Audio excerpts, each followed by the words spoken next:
Assalamualaikum warahmatullahi wabarakatuh. Selamat siang kepada Bapak Urip Muhayyad Wiji Wahyudi MPD dan teman-teman semuanya. Kami dari kelompok 6 akan mempresentasikan tentang produksi media pembelajaran. Adapun anggota dari kelompok 6 yaitu ada yang pertama ada Katarina Aprilia Ceda, yang kedua ada Anissa Dwi Melati, yang ketiga ada Imam Danu Putra, yang keempat ada Rindiani Rizkiana Zulhiza, dan yang terakhir ada saya sendiri, Laivina Anggraini. Adapun pengertian dari media pembelajaran yaitu media pembelajaran merupakan alat bantu proses belajar mengajar. Media adalah segala sesuatu yang dapat merangsang pikiran, perasaan, perhatian, dan kemampuan atau keterampilan pelajar, sehingga dapat mendorong terjadinya proses belajar pada peserta didik. Adapun pengertian produksi menurut Murti Sumarti dan John Soprihanto adalah produksi merupakan semua kegiatan dalam menciptakan atau menambah kegunaan barang atau jasa, di mana untuk kegiatan tersebut diperlukan faktor-faktor produksi. Materi selanjutnya perencanaan dan mekanisme produksi media visual. Perencanaan sebuah visual dimulai dengan pengumpulan atau pembuatan gambaran individual dan unsur-unsur teks yang ingin digunakan. Karakteristik media visual adalah teks dibaca secara linear, menampilkan komunikasi secara satu arah, ditampilkan secara statis atau diam. Pengembangannya sangat tergantung pembahasan dan berorientasi atau berpusat pada siswa. Kemudian contoh media visual adalah poster, bagan, dan digital image. Dua aspek atau unsur-unsur. Yang pertama, unsur visual meliputi pengaturan, perataan, keseimbangan, bentuk, kontras, warna, legalitas, dan mekanik. Kedua, unsur teks meliputi gaya, ukuran, spasi, dan penggunaan huruf besar. Kelebihan media visual adalah analisa lebih tajam, dapat menanamkan konsep yang benar, dapat membangkitkan keinginan dan minat baru, meningkatkan daya tarik dan perhatian siswa. Kekurangan media visual adalah lambat, kurang praktis, tidak adanya audio visual yang terbatas, dan biaya produksi cukup mahal. Perencanaan dan mekanisme produksi media audio. Media audio merupakan media yang menyampaikan pesan secara auditif. Dengan kata lain, media audio adalah semua media yang pemanfaatannya menggunakan unsur dengar. Daryanto tahun 2010 halaman 46 menyatakan bahwa secara umum terdapat langkah-langkah yang harus diketahui dalam pemanfaatan media audio untuk kegiatan pembelajaran. Langkah-langkah tersebut meliputi 1. Langkah persiapan, 2. Langkah pelaksanaan, dan 3. Langkah tindak lanjut. Terdapat beberapa langkah yang perlu diketahui dalam memanfaatkan media audio dalam pembelajaran. Langkah pertama yaitu menyiapkan mental peserta didik agar dapat berperan secara aktif.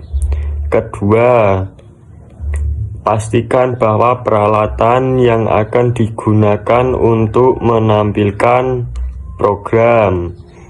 Langkah ketiga yaitu pastikan bahwa topik yang akan dibahas tersedia kasetnya atau CD atau MP3 atau flash disk, dan usahakan sebagai pendidik telah memperreviewnya. Keempat, yaitu memastikan bahwa di ruangan tempat kegiatan pembelajaran tersedia power listrik yang dibutuhkan untuk memutar program. Langkah kelima yaitu ruangan hendaknya sudah diatur sedemikian rupa sehingga peserta didik dapat mengikutinya dengan nyaman. Langkah yang keenam yaitu jika memerlukan lembar kerja siswa atau bahan penyerta, pastikan bahwa keduanya telah tersedia dengan jumlah yang mencukupi. Baik, selanjutnya saya akan menjelaskan tentang perencanaan dan mekanisme produksi media audiovisual. Media audiovisual pada hakikatnya adalah media perantara atau penggunaan materi di mana penyerapannya melalui penginderaan, penglihatan, dan pendengaran yang bertujuan untuk mempertunjukkan pengalaman-pengalaman pendidik yang nyata kepada siswa. Menurut Wina Sanjaya 2010, media audiovisual yaitu jenis media yang selain mengandung unsur suara juga mengandung unsur gambar yang bisa dilihat, misalnya rekaman video, film, slide suara, dan lain sebagainya. Karakteristik atau ciri-ciri utama media audiovisual meliputi mereka biasanya bersifat linier, mereka biasanya menyajikan visual yang dinamis, mereka digunakan dengan cara yang telah ditetapkan sebelumnya oleh perancang atau pembuat. Mereka merupakan representasi fisik dari gagasan real atau gagasan abstrak. Mereka dikembangkan menurut prinsip psikologis behaviorisme. Untuk kognitif umumnya mereka berorientasi kepada guru dengan tingkatan perlibatan interaktif murid yang rendah. Kemudian manfaat menggunakan media audiovisual adalah memperjelas penyajian pesan agar tidak terlalu bersifat verbalistis, mengatasi keterbatasan ruang waktu dan daya indera dengan menggunakan media pembelajaran secara tepat dan bervariasi dapat diatasi sikap pasif anak didik dengan sifat yang unik pada setiap siswa, ditambah lagi dengan lingkungan dan pengalaman yang berbeda, sedangkan kurikulum dan materi pembelajaran ditentukan.